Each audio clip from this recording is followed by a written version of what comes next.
શહેરના Udhna police station ખાતે એક ભાઈએ ફરિયાદ નોંધાવી હતી કે એક વ્યક્તિ જેનું નામ પ્રકાશ દેવાજી રાઠોડ છે, એણે પોતાની ઓળખ પત્રકાર તરીકે આપી અને એમને બ્લેકમેલ કર્યા હતા અને એમનું જે કન્સ્ટ્રક્શન થતું હતું એમાં એણે ફોટા પાડ્યા અને એવું કીધું હતું કે જો તમે અમને અમુક એમાઉન્ટ નહીં આપો તો તમારા વિરુદ્ધ અમે કાયદેસરની કાર્યવાહી કરીશું, આ ફોટા અમે પાડી લીધેલા છે, એ પ્રકારે બ્લેકમેલ કર્યા હતા.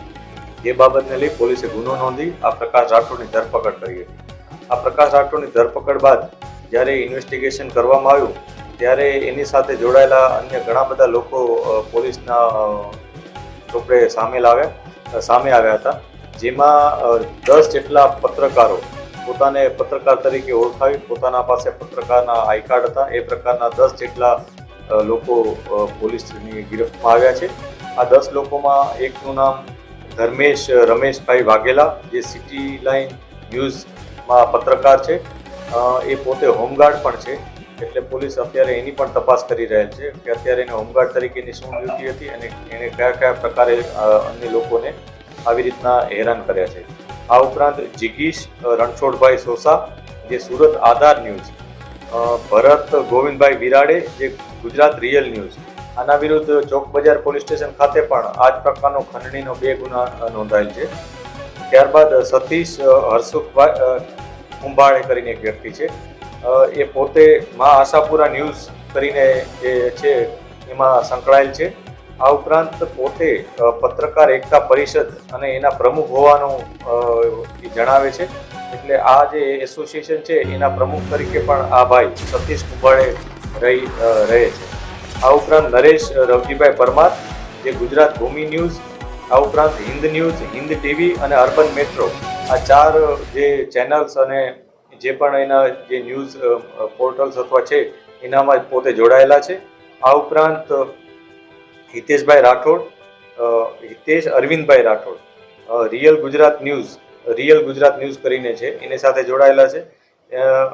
એને પોતે 1500 રૂપિયામાં એક કાર્ડ ખરીદેલું છે અને આ કાર્ડ કોની પાસેથી ખરીદ્યું એ પણ અમે તપાસ કરી રહ્યા છીએ અને આ કાર્ડ જેન્યુન છે કે નહીં એની પણ અત્યારે તપાસ ચાલુ છે. આ ઉપરાંત જયેશ નાનજીભાઈ ચૌહાણ, જે જુર્મ ઓર કાનૂન ન્યૂઝ, આ પ્રકારની એક ન્યૂઝ સાથે સંકળાયેલા છે. સંગમ પ્રસાદ પાંડે, સુરત વિશાલ ન્યૂઝ કરીને છે, એની સાથે સંકળાયેલ વ્યક્તિ છે. આ ઉપરાંત અવધેશ વિમલકાંત તિવારી, જે ધ ગ્રેટ ન્યૂઝ, એ પ્રકારનું એક ચેનલ ન્યૂઝ છે, એની સાથે સંકળાયેલો છે.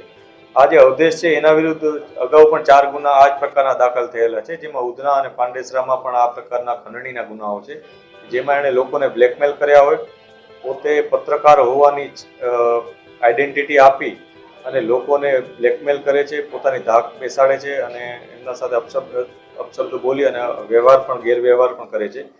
આ ઉપરાંત હજી એક આરોપી અમે પકડેલ છે, જેનું નામ જયંતિ લાલજીભાઈ વાઢેર છે, જે સિટી લાઇન ન્યૂઝ છે એની સાથે સંકળાયેલ છે. આવી રીતના પોલીસે આજે એક જ કેસમાં 10 પત્રકારો અને અગાઉ જે એક હતો પ્રકાશ રાઠોડ, એમ ટોટલ 11 જણાની ધરપકડ કરેલ છે. આ કેસમાં જે લોકો સંકળાયેલા છે એ લોકોને જે પેમેન્ટ આપવામાં આવ્યું છે એ પેમેન્ટ ચેક અથવા ગૂગલ પે થ્રુ આપવામાં આવેલ છે. એ એવિડન્સ પણ પોલીસે કલેક્ટ કરેલા છે. આ ઉપરાંત એ લોકો અન્ય કયા લોકોને એ લોકોએ પરેશાન કર્યા છે એની પણ અત્યારે તપાસ ચાલુ છે. સર, આપણે જણાવ્યું કે 1500 રૂપિયામાં તો જે તે સંસ્થા છે તો તેમાં RNI નંબર હોય કે પછી મનોરંજન શાખાના લાયસન્સ અંગેની તપાસ કરાશે? ચોક્કસથી, કેમ કે આ બહુ સેન્સિટિવ વસ્તુ છે. પત્રકાર તરીકેનું એક આઈ કાર્ડ જે માણસ જો ખરીદી શકે છે તો એ ઘણી બધી બાબતો માટે ચેલેન્જિંગ વસ્તુ છે. એટલે અમે આ ઉપર ખૂબ જ ઊંડાણપૂર્વક તપાસ કરીશું. આ સંસ્થા રજિસ્ટર્ડ છે કે નહીં એ પણ પહેલી તપાસ થશે. રજિસ્ટ્રેશન બાદ એને આવા પ્રકારના આઈ કાર્ડ આપવાની સત્તા છે કે નહીં એ અને આ પ્રકારનો આઈ કાર્ડ